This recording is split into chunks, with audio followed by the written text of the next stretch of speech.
Hello po mga kababayan, kamusta po kayong lahat? And once again, welcome po dito sa Simply Talkies Vlog. Tayo po ay magbibigay ng ating maiksing komento, opinion at reaksyon sa mga maiinit na balita lalo na sa politika sa ating bansa. And shout out po sa lahat ng ating channel subscribers, followers, nagla-like at nagsishare ng ating mga videos. Special shout out to all our OFWs, to the men and women in uniform, sa mga frontliners at mga guro. And may God bless us all, and may God protect the Marcos administration from the evildoers, the likes of Dutertes, their minions, and the anti-Marcoses. So pag-usapan natin mga kababayan, dalawang bagay po, no?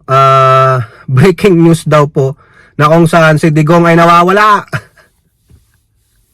Nawawala po si Digong, ha? Where in ICC is Digong? Oh, yan po yung sinasabi ng kanyang former executive secretary at yung nag-iisang sumama sa kanya, no, papunta ng The Hague sa Netherlands, no? Kasi po si Medel Dia po, yung kanyang former executive secretary, siya po ang naging jowa ni Digong. Si Medel Dia po ang replacement ng dapat na common law wife ni Digong na si Hanilet, na siya pong nang iwan, naduwag yung common law wife ni Digong, no? At nagsinungaling pa na wala daw siyang passport.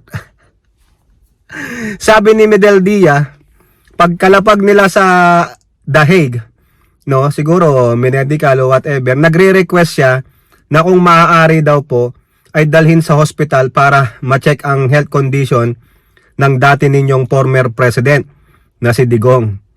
Hindi niya na alam kung ano nangyari.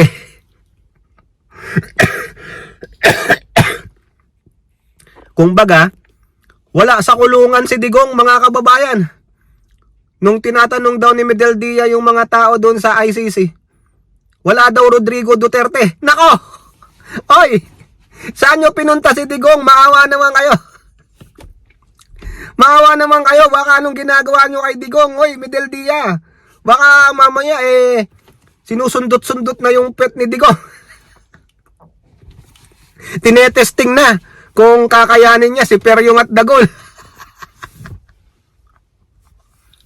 Di ba mga kababayan? Nako, Medel Dia, asikasuhin mo yung amo mo, ha? Mag-o-80 na yan. Nako, hindi na magandang kalusugan ni Digong, baka hindi na mapalitan yung diaper niya, kawawa naman. Totoo po sinasabi ko mga kababayan. Ha? Meron po diyang balita. Ha? May video pa nga, ini-interview si Medel Dia sa labas. Sabi, nasaan daw po si Digong? Wala, hindi niya makita. Ayaw daw siya bigyan ng information.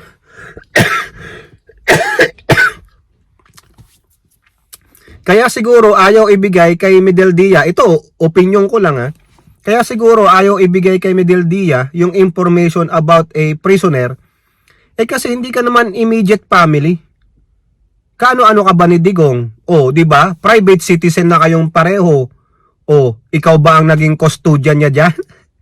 Di ba dapat si common law wife o yung mga anak? Yan yung problema. Ha? Nasaan si Digong? Where in the world? Baka naman Medel Dia, baka naman nakaidlip ka sa eroplano at hindi si Digong yung nakasama mo. Baka naman ang nakasama mo sa eroplano, proxy. Di ba nag-layover kayo sa Dubai? Baka naman nakatulog ka doon tapos itinakas na si Digong. Kaya nang paggising mo, nasa dahig na kayo, ikaw muna ang pinababa. Tapos si Digong sabi, doon ka muna. Yung pala wala na, si Digong nasa China na. Galing gumawa na istorya mga kababayan. Nawawala daw Sabi ni Medel Dia hindi ko alam kung nasaan ang dating presidente. Ayaw ako bigyan ng information. Ayun, patay. No? Hanapin nyo si Digong. Mamaya nandyan na si Pusit. Saka yung kuya niyang si Polong mamaya magwala-wala yan. Sumugod yan. Mag-alarambo dyan si Pusit, mag-ala Black Widow dyan si Pusit, yari tayo dyan, di ba? Ano kaya? Magawa kaya ni Pusit yung ginawa niya noon na ranting, no, diyan sa ICC. Nako, delikado rin si Pusit diyan.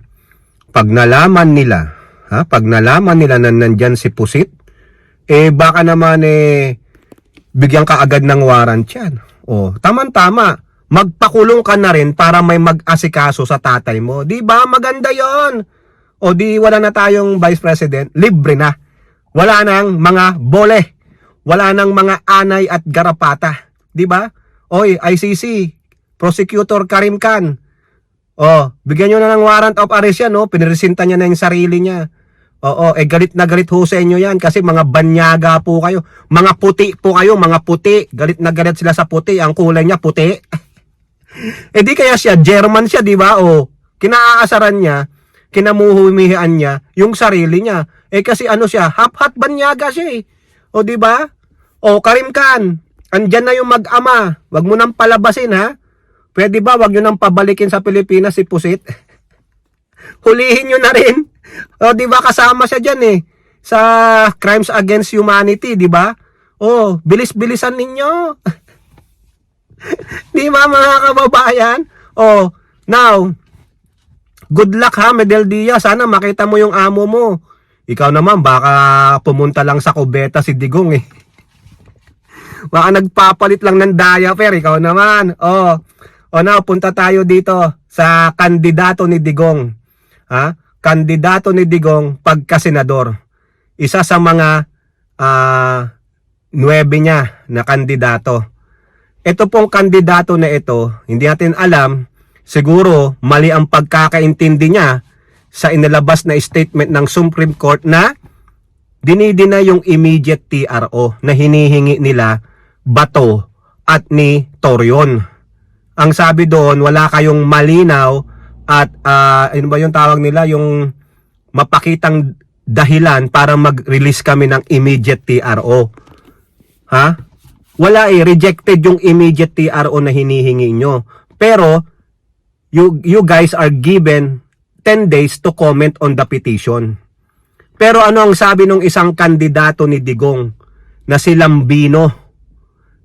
Doon sa kanyang isang live stream, sinabi niya na naglabas daw po ng TRO ang Supreme Court. Yun, binira siya po ni Representative Kong Hun ng 1st District ng Zambales. Dapat hindi ganyan. Abogado ka. Isa kang abogado. Kung abogado ka naman pala, dapat naintindihan mo yung statement ng Supreme Court. Kung hindi mo naintindihan yon, anong klaseng abogado ka? 'Di ba?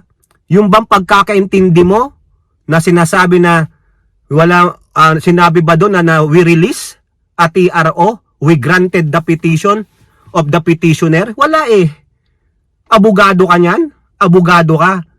Huwag kang magdahilan na narinig ko lang bakit mo ni-livestream without verifying the facts? 'Di ba? Hindi mo muna binerify yung chismis kung narinig mo lang. Anong sabi sa iyo ni Kong Hun? Bilang isang abogado, dapat hindi kayo nagpe-fake news. Dapat alam nyo yung katungkulan nyo, yung responsibilidad nyo bilang isang mga abogado. Hindi kayo purveyor of fake news. Ikaw na mismo gumawa ng fake news Di ba? Hindi ka ba nahihiya? Kung narinig mo man yan sa mga Duterte minions, mga Duterte diehard supporter, dapat bilang isang abogado at isang kandidato pagka-senador, dapat nagsaliksik ka muna, binerify mo ang facts. Di ba? O ngayon, ano dapat ang pananagutan mo dyan? Di ba? Dapat kastiguhin ka ng Integrated Bar of the Philippines. Kastiguhin ka ng Supreme Court. Dapat nga i-disbar ka Dahil isa kang abogado, alam mo yung katungkulan ninyo bilang mga abogado. Nakakahiya ka po tapos lumalabang ka pang pagka-senador? Fake news maker ka? Hindi ka marunong mag-verify ng facts? Napakasimple naman. At kung nabasa mo yung official statement na nilabas ng Supreme Court, walang nakalagay doon na we granted the petition of the petitioner. Wala po aside kay Kong Hun na binira siya, pinagalitan siya, pinagsabihan siya, yung Manila representative si Dionisio Jr., ganun din ang sinabi niya. Maging responsable tayo. Lalong-lalo na kayo na nangangarap na maging mambabatas. Lalong-lalo ka na isang abogado. Pasensya naman ha, Mr. Lambino o Attorney Lambino. Abogado ka ba talaga o abogago? O nag-iingay ka pero mali po yung pag-iingay mo. Nagsisinungaling ka dahil sa pagpipake news mo, binubulag mo ang mga tao. Ang mga Duterte minions, madaling maniwala ang mga yan Biruin nyo, itong mga Duterte minions, kung ano-anong fake news na ang pinagsasabi nila. Nandyan si President Trump daw, tutulungan nyo yung kaibigan niyang si Digong. Pinaninindigan nilang totoo daw yun. Wala nga akong nababasang ganun Wala nga dito sa international news sa Amerika na, si Trump nagsalita para kay Digong. At kung ano-ano pang fake news ang pinagagawa nyo, marami daw kasundaluhan, kapulisan na nagbibitaw sa tungkulin. Sabi ng PNP at AFP, wala pa silang nababalitaan. Kung meron man, mga kababayan, di good riddance sa mga yan. Sana, wag kayong makahanap ng trabaho. Mga wala kayong silbi bilang mga dating men and women in uniform. Ako po mataas po ang respeto ko sa mga naka-uniforme dahil yan ay mga apolitikal. Walang pinapanigan. Ang kanilang tungkulin ay depensahan ng konstitusyon. Pero yung mga nagbitaw dahil hindi nila matanggap yung ginawa kay Duterte, mga gagot sira ulo kayo. Di po ba? Pero kung wala man, fake news pa rin. Sino may gawa niyan? Yung mga bitter at mga iyaking mga tanga at bobong didi shit. Kaya ikaw, Attorney Lambino, dapat mapagalitan ka ng Supreme Court. At the same time, dapat tignan maigi yan ng COMELEC. Dapat ma-disqualify ka bilang isang kandidato sa pagkasenador. Nag-fake news ka Di ba? Live pa yun. COMELEC Commissioner Garcia, ano gagawin mo dyan? Nananawagan tayo kay COMELEC Garcia. Nakita mo ba yung video ni Lambino? Sinasabi niya na nag-grant ng TRO para hindi mapabigay si Duterte sa Interpol. Reviewin nyo yung video. Ipa-forensic nyo kung siya nga o hindi yun. Mamaya AI yun. Para maging fair tayo sa kanya. Pero pag hindi AI yan, verified na ikaw yan, dapat tanggal ka. Maano ka? Anong tawag doon? Ma-disqualify ka. At sana, ma-disbar ka.